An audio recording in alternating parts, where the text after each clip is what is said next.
Terima kasih Bapak Sekretaris. Selamat malam, Salam. Kekasih-kekasih Tuhan, rekan majelis, dan juga keluarga Bapak Penatua Bolu yang kekasih. Mari kita masuk dalam ibadah PA ini. Dan memulainya kekasih-kekasih Tuhan, saya ajak kita bersama-sama puji Tuhan dari Kidung Jemaat 400. Kita nyanyikan baitnya yang pertama. Kudaki jalan mulia tetap doaku inilah, dan kata-kata selanjutnya.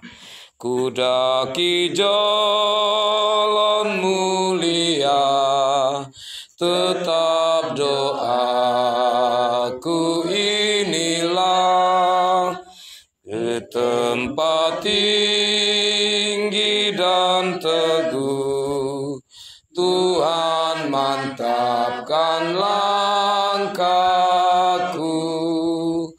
Ya Tuhan, angkat diriku lebih dekat kepadamu, di tempat tinggi dan teguh Tuhan mantapkan langkahku.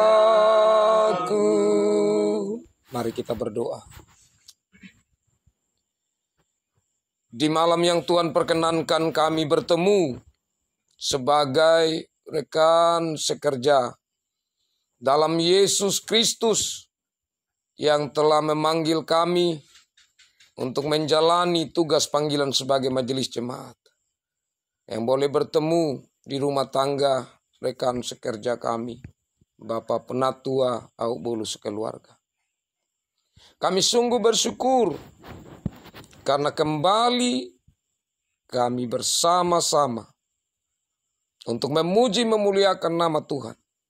Untuk kami bersama-sama diisi oleh kebenaran firman Tuhan.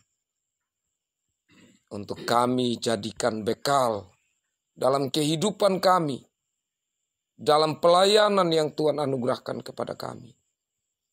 Ya Tuhan, di saat sebentar kami membaca merenungkan firman Tuhan, kami mohon, biarlah Roh Kudus menopang kami dalam hikmat, dalam semangat, dalam kasih, dan biarlah dengan campur tangan Tuhan kami sungguh-sungguh merenungkan firman Tuhan.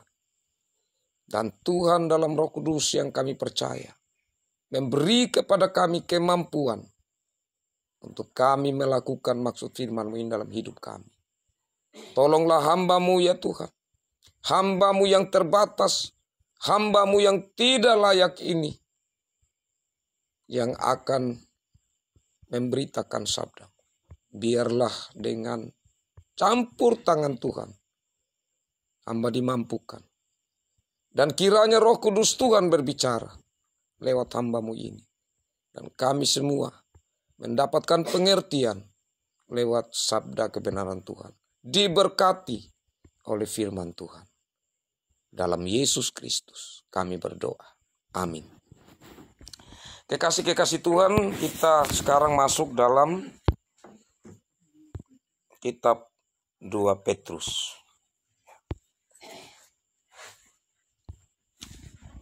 Saya pilih bagian bacaan bagi kita dari 2 Petrus pasal 1 ayat 3 sampai ayat 7. 2 Petrus pasal 1 ayat 3 sampai ayat 7. Mari kita baca secara bersama-sama. Kita mulai. Karena kuasa ilahinya telah menganugerahkan kepada kita segala sesuatu yang berguna untuk hidup yang saleh oleh pengenalan kita akan Dia yang telah memanggil kita oleh kuasa-Nya yang mulia dan ajaib. Dengan jalan itu Ia telah menganugerahkan kepada kita janji-janji yang berharga dan yang sangat besar, supaya olehnya kamu boleh mengambil bagian dalam kodrat ilahi dan luput dari hawa nafsu duniawi yang membinasakan dunia.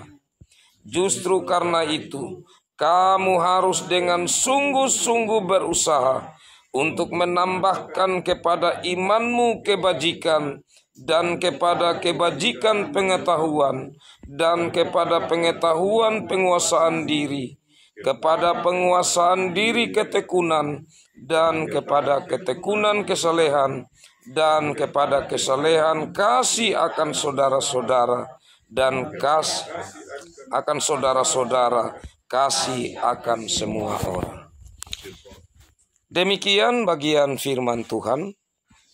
Berbahagialah saya dan saudara yang selalu rindu untuk terus ada bersama-sama. Dalam hal ini, dalam PA.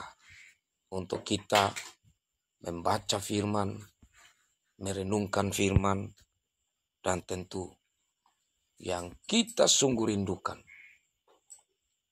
adalah melakukan firman Tuhan dalam hidup kita. Shalom, kekasih-kekasih Tuhan. Surat 2 Petrus itu ditulis oleh Rasul Petrus. Entah dia tulis sendiri, entahkah dia minta tolong orang yang tulis. Tapi pada masa itu, kekasih-kekasih Tuhan, orang-orang yang disebut Rasul atau 12 murid, itu mereka memiliki otoritas, wibawa yang dihormati. Karena itu maka tulisan-tulisan mereka itu harus dipastikan bahwa itu mereka yang tulis, atau itu pikiran mereka. Karena orang-orang mengenal latar belakang, cara berpikir atau profil pikiran dari rasul-rasul itu. Sehingga kalau juga ada orang lain yang mau memakai nama rasul, maka akan diselidiki. Itu dia siapa. Sekali lagi karena waktu itu rasul-rasul sangat-sangat mereka hormati, ada wibawa yang khusus dari pandangan para pengikut Kristus waktu itu. Nah, kekasih-kekasih Tuhan, memang para ahli di saat mereka kemudian menyelidiki, ada beberapa yang sempat bertentangan. Karena Rasul Petrus, kita tahu bersama, dan para ahli tentu lebih tahu, bahwa banyak dari rasul ini adalah mereka nelayan. Setelah mereka selidiki surat 2 Petrus ini, kata-katanya sangat luar biasa. Bahkan saat mereka teliti, dia punya muatan kalimat. Itu memiliki kedudukan yang sedikit lebih tinggi dari Rasul Paulus. Ya, memang Rasul Paulus sendiri mengakui, kalau waktu itu mereka bandingkan dengan Apolos, ya Rasul Paulus bilang, saya tidak seperti Apolos, yang hebat berpidato, yang mampu beretorika dengan baik. Tapi seorang Petrus nelayan, kalau dia memiliki bahkan dari segi pengalimatan yang sangat baik, atau di sini dari tingkatan mereka melihat dari tulisan Paulus, wah, bagaimana bisa diterima bahwa ini benar-benar adalah tulisan dari Rasul Paulus? Nah, ternyata ada para ahli lain, mereka bilang tidak. Jangan anggap enteng. Karena Danau Galilea ikan sangat terkenal. Banyak sekali orang-orang dari luar. Orang-orang terpelajar bahkan, yang mau beli ikan kah, atau yang mau melihat kenapa ikan ini dia bisa begitu enak. Mereka mau selidiki. Jadi nelayan-nelayan di situ sering bertemu dengan orang-orang luar, bahkan orang-orang terpelajar. Ya. Jadi para ahli yang lain bilang, itu wajar. Kalau kita melihat tulisan ini memang tulisan dari Rasul Petrus. Karena dia sering bertemu-temu dengan orang-orang terpelajar. Ya. Nah, kekasih-kekasih Tuhan. Kalau kita perhatikan sebentar, memang ini cara berpikir dari surat yang ditulis di bagian yang kita baca ini dari Rasul Petrus. Itu memang sangat-sangat dalam, sangat-sangat tinggi maknanya. Orang-orang yang kalau kita bisa lihat orang-orang yang terpelajar yang melakukan. Memang kita tidak sangkali bahwa semua orang yang menulis Alkitab itu dikuasai oleh Roh Kudus.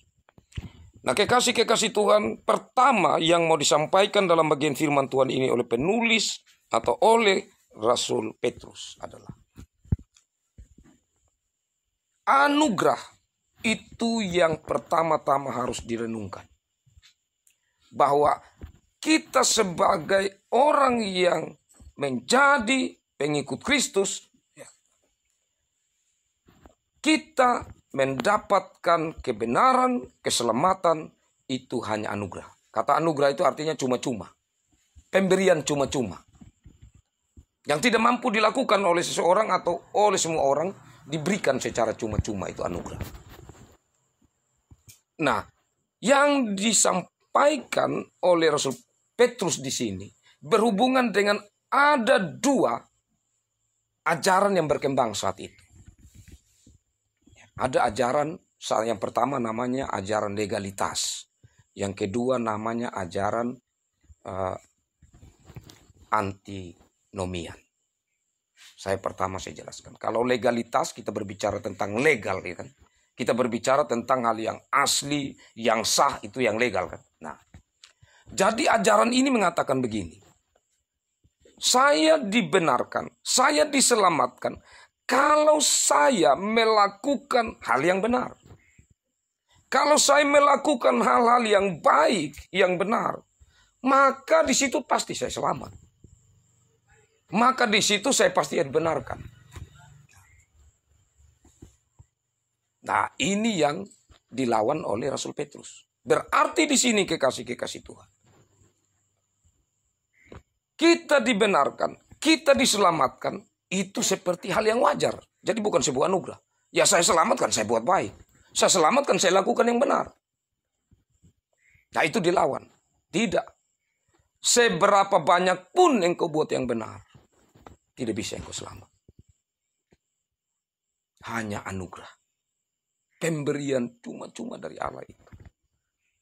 Karena kita sudah berlumuran dosa. Nah itu untuk melawan hal yang pertama atau ajaran pertama tentang legalitas. Yang kedua tentang antinomian. Nomian berasal dari kata nomos yang artinya aturan. Bahasa Yunani. Nomos, nomian. Nomian pengikut dari yang mengajarkan tentang anti aturan. Antinomian. Nah, mereka di sini bilang begini. Ya, soal Tuhan melihat kita manusia ini kan memang kita tidak berdaya. Ya kan? Sehingga Tuhan memberikan kepada kita anugerah kan. Tuhan memberikan kita keselamatan. Kalau Tuhan sudah memberikan kita keselamatan, jangan lagi untuk kita sibuk dengan hal-hal yang baik, yang benar, yang menakutkan kita. Kenapa? Karena memang kita tidak akan mungkin untuk bisa berbuat baik, berbuat benar. Jadi tetap kita akan selamat karena Tuhan Yesus sudah datang di dunia untuk menyelamatkan kita. Karena itu ada pengikut dari antinomian ini, kalau dia berkhotbah dia bilang, saya tidak akan berkhotbah tentang penghakiman. Saya hanya mau berkhotbah tentang sukacita Injil yang menyelamatkan itu. Penghakiman itu tidak mungkin ada. Tuhan kita bukan Allah yang murka yang menyediakan neraka bagi kita. Ini ajaran ini bahaya. Bahaya. Karena akan membuat orang akan berpikir, ya untuk apa lagi saya pergi gereja, untuk apa lagi saya mau lihat ini 10 hukum, untuk apa lagi berbagai aturan-aturan yang muncul yang ada. Ya, toh saya sudah dapatkan keselamatan dalam Yesus Kristus. Nah ini dua ajaran yang waktu itu berkembang. Karena itu maka Rasul Paulus ini dengan sangat serius, dengan wibawa ilahi dalam karya Roh Kudus, dengan teliti menyampaikan ini kepada jemaat waktu itu. Karena kuasa ilahi telah menganugerahkan kepada kita segala sesuatu yang berguna untuk hidup yang saleh oleh pengenalan kita akan Dia. Jadi dia menekankan pertama-tama itu anugerah. Karena itu di bagian berikut kekasih-kekasih Tuhan atau di ayat 5. Justru karena itu kamu harus dengan sungguh-sungguh berusaha menambahkan kepada imanmu kebajikan. Ya, jadi iman sudah ada. Anugerah Tuhan yang telah Tuhan nyatakan dalam Yesus Kristus, itu kita sudah kenal, kita sudah terima, kita sudah imani ya, bahwa Tuhan telah menganugerahkan itu. Tetapi tidak cukup di situ. Dan orang Kristen harus benar-benar melihat dengan baik supaya jangan sampai dia jatuh kepada ya, ajaran. Kalau bukan dia jatuh kepada ajaran antinomian, dia bisa jatuh di ajaran legalitas. Yang satu terlalu kaku dengan aturan. Yang satunya terlalu merdeka lagi dengan aturan. Tidak mau ikut aturan. Nah, kekasih-kekasih Tuhan, karena itu di sini dengan serius Rasul Paulus mengajak kepada jemaat dalam suratnya yang kedua ini. Supaya ada hal yang kamu harus sungguh-sungguh berusaha. Ya. Jadi iman, yaitu yang ada dalam diri pribadi orang. Tetapi bagaimana iman itu dia harus ditunjukkan. Bahwa saya orang beriman. Maka harus ada upaya sungguh-sungguh untuk menambah kepada iman itu kebajikan. Nah sekarang apa itu kebajikan? Bajik. Kebajikan itu. Ya, kalau dalam bahasa aslinya arete. Atau yang dimaksudkan di sini adalah belas kasihan. Jadi ada rasa belas kasihan. Jadi orang beriman perlu ada belas kasih. Rasa belas kasihan terhadap sesamanya. Seperti Tuhan yang memiliki belas kasihan terhadap umatnya. Nah, jadi saat mereka saat itu membaca ini atau dibacakan mereka dengar, mereka akan merenung. Saya sudah beriman, tapi apakah saya memiliki belas kasih? Nah, di situ mereka renungkan. Memang dunia waktu itu punya belas kasih, bukan orang Kristen juga. Mereka punya belas kasihan, bahkan orang yang tidak kenal Tuhan atau kafir punya belas kasihan. Orang bijak, orang bajik, berkebajikan. Tapi bedanya dengan orang Kristen, pengikut Kristus, bahwa kebajikan atau belas kasihan itu lahir dari iman. Itu bedanya. Yang lain kan tidak beriman. Atau beriman kepada yang lain.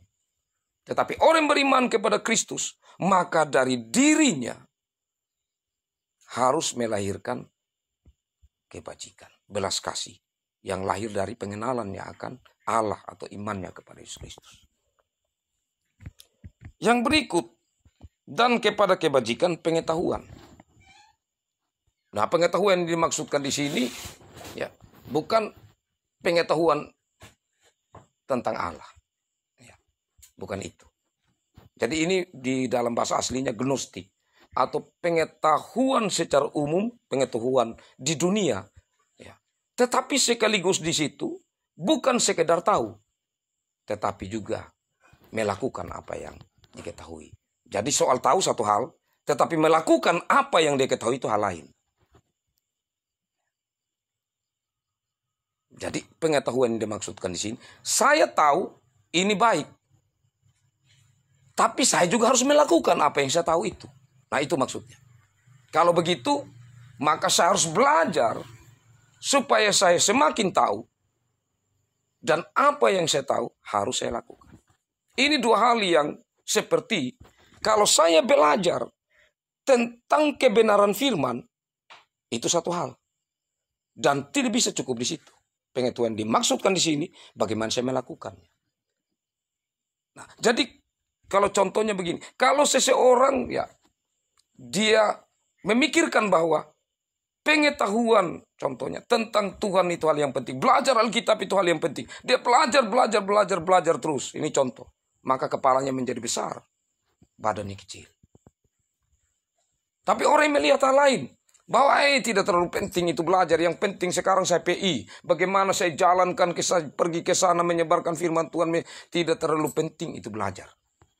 Tidak terlalu penting itu saya mendalami firman Tuhan. Maka kakinya menjadi besar. Tapi kepalanya kecil.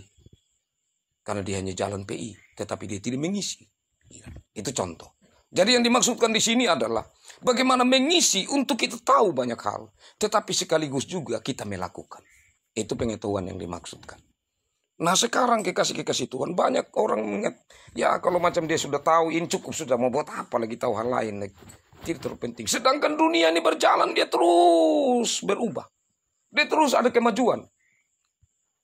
Contohnya saja, sebagai petani kan kita bisa lihat. Ini tidak pernah ada yang lalu ini macam model semut yang ada seperti ada sayap. Kenapa bisa ada sekarang? Ini penyakit apa lagi? Kita sebagai petani saya melihat bahwa terus ada hal-hal yang kita harus belajar. Kita harus tahu ini kenapa dan cara mengatasinya bagaimana.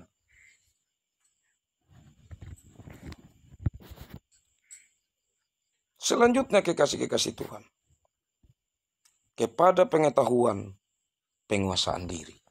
Nah berbicara tentang penguasaan diri ini adalah sebagai reaksi dari satu rasa kemerdekaan. Reaksi tinggi dari rasa kemerdekaan. Jadi orang yang sudah mampu menguasai diri adalah orang yang tidak perlu untuk dia ditekan dari luar. Jadi aturan-aturan ini menekan saya, ya, untuk saya melakukan. Nah itu dia tidak merdeka, ya kan? Tapi orang yang merdeka adalah orang yang tidak perlu lagi, kan dia sudah tahu itu. Dia sudah tahu itu lampu merah, pasti dia berhenti buat update jalan, bahaya. Sudah tahu bahwa jam berapa kita PA. Tidak perlu lagi dia sudah mampu mengendalikan diri. Dia sudah mampu, saya harus lakukan ini, tidak perlu disuruh. Itu orang yang mampu mengendalikan dirinya. Jadi dia akan merasa merdeka, kan tidak ada tekanan dari luar. Dia melakukan itu karena dia sudah komitmen dalam diri. Saya harus begini, saya harus begini, saya harus begini.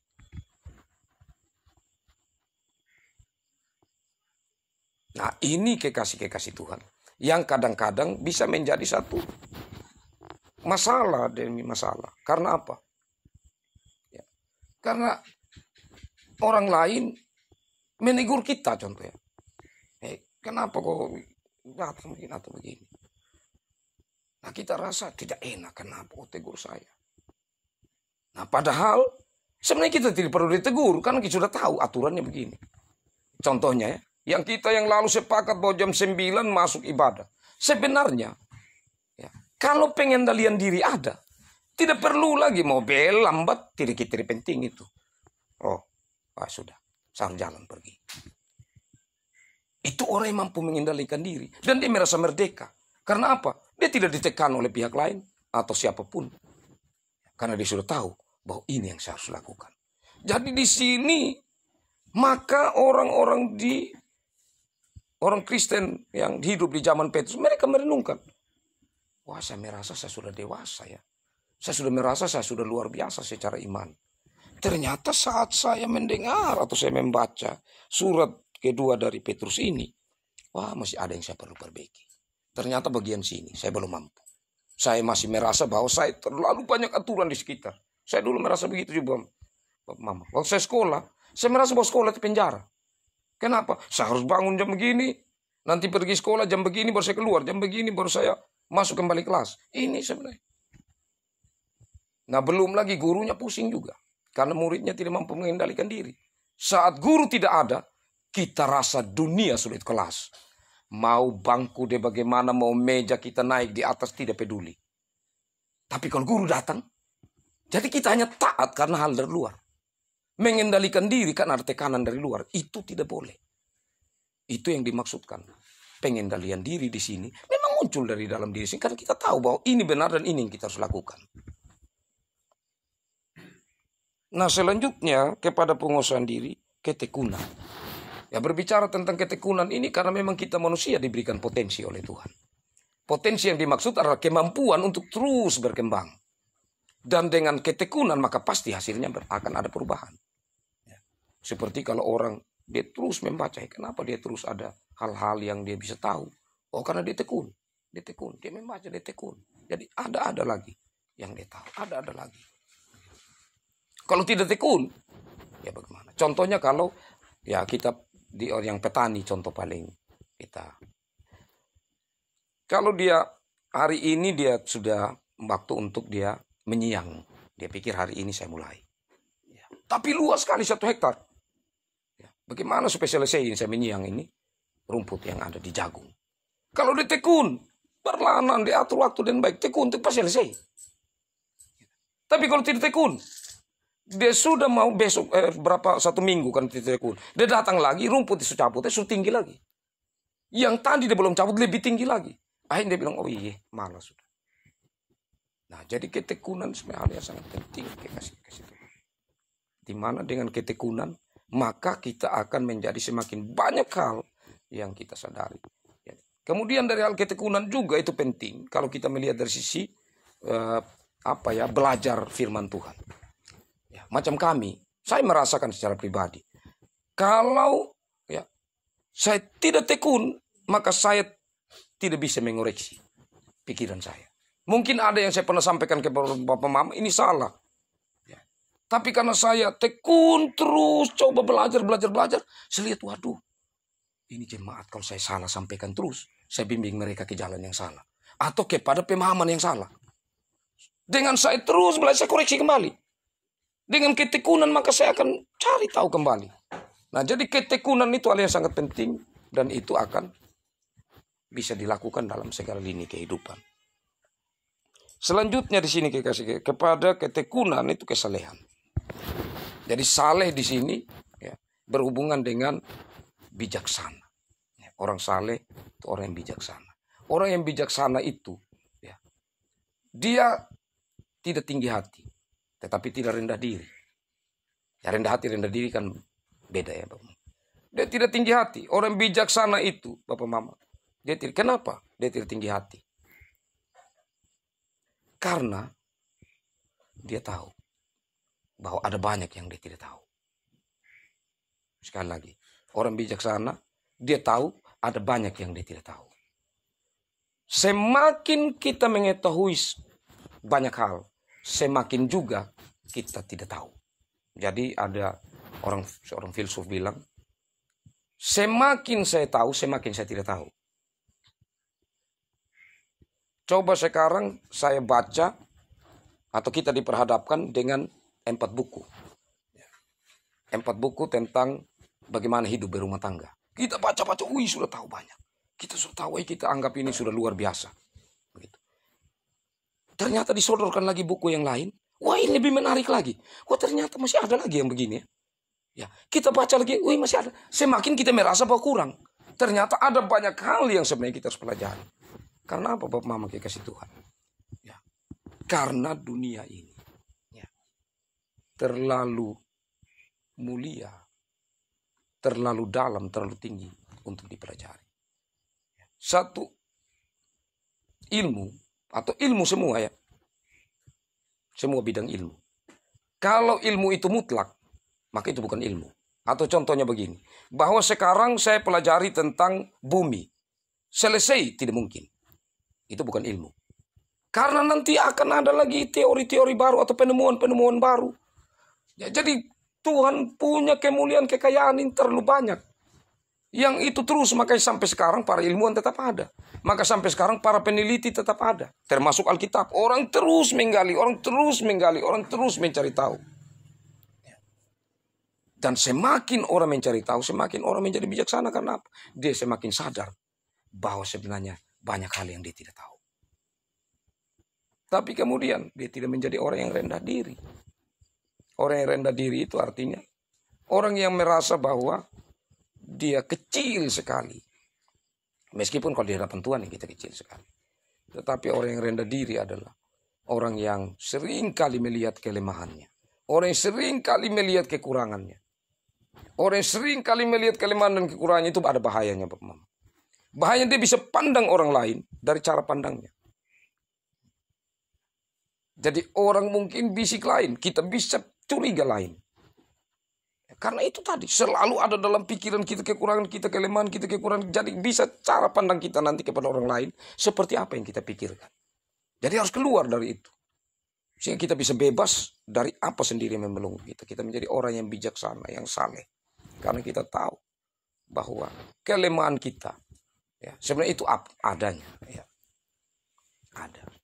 Seperti kalau kita macam orang yang tertekan terus, woi Tuhan, saya sudah berupaya berbuat baik, saya sudah berupaya berbuat yang benar. Kenapa terus masih ada ini? Kita tertekan, kenapa saya terus berbohong Tuhan? Kenapa bisa? Nah, kekasih Tuhan. Memang ada hal-hal dalam hidup ini yang terkadang kita tidak mengerti. Yang kita tidak terlalu pahami. Kenapa semakin kita tahu yang benar, semakin banyak yang kita lihat, yang kita malah sulit untuk melakukannya. Tetapi di situ, semakin kita tekun, maka semakin juga kita saleh. Nah, kekasih Tuhan yang berikut kepada kesalehan, kasih akan saudara-saudara. Nah, dia sekarang mulai berkembang. Jadi apa-apa yang saya mulai renungkan, yang saya mulai melihat, saya center diri saya. Iman saya, kemudian saya pelajari, saya renungkan kembali bagaimana. Sekarang saya mulai menerapkan kasih kepada saudara-saudara. Nah, jadi itu paling berat, Bapak Mama. Kenapa? Ujian yang paling tinggi itu adalah orang yang paling dekat dengan kita. Kita bisa baik dengan orang yang jauh dengan kita. Tapi orang yang dekat dengan kita itu ujian yang paling tidak mudah. Karena apa? Tiap hari kita ketemu. Orang lain jarang kita ketemu. Coba dalam rumah tangga. Cobaan atau tantangan ujian yang paling besar itu kita alami dalam rumah tangga. Karena tiap hari kita bertemu, tiap hari kita berkomunikasi. Apalagi kalau kita punya pergumulan. Maka mereka lah tempat kadang-kadang yang kalau kita tidak bijaksana, tempat kita mencurahkan kekesalan kita. Atau apa yang sedang mengganjal di hati kita. Ini hal yang fakta dan tidak jarang terjadi.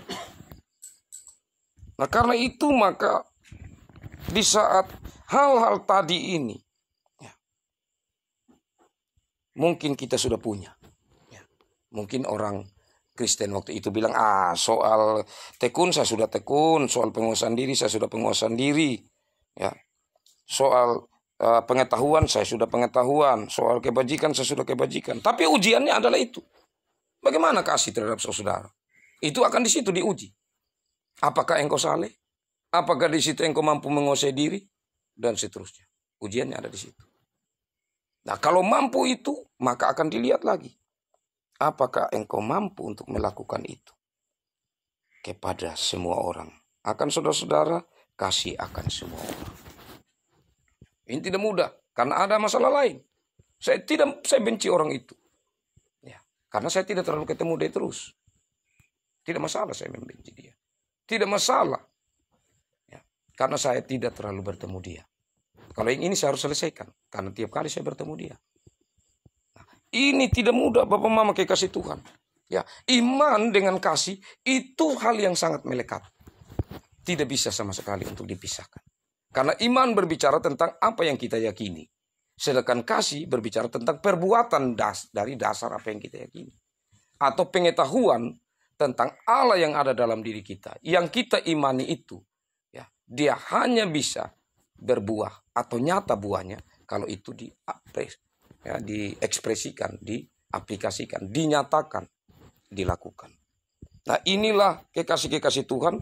Kalau saya pertama-tama kan setiap kalau berkhotbah itu Bapak Mama, kekasih Tuhan, kenapa pelayan-pelayan jarang bilang saya dan saudara. Seringkali kata saudara-saudara. Karena saya belum menyampaikan. Pasti dia khotbah diri sendiri. Waktu dia baca, direnungkan seperti saya baca, saya renungkan khotbah pada diri saya. Saya renungkan firman Tuhan ini bagaimana tentang saya. Jadi kadang-kadang orang yang jemaat bilang ada yang tidak terlalu paham.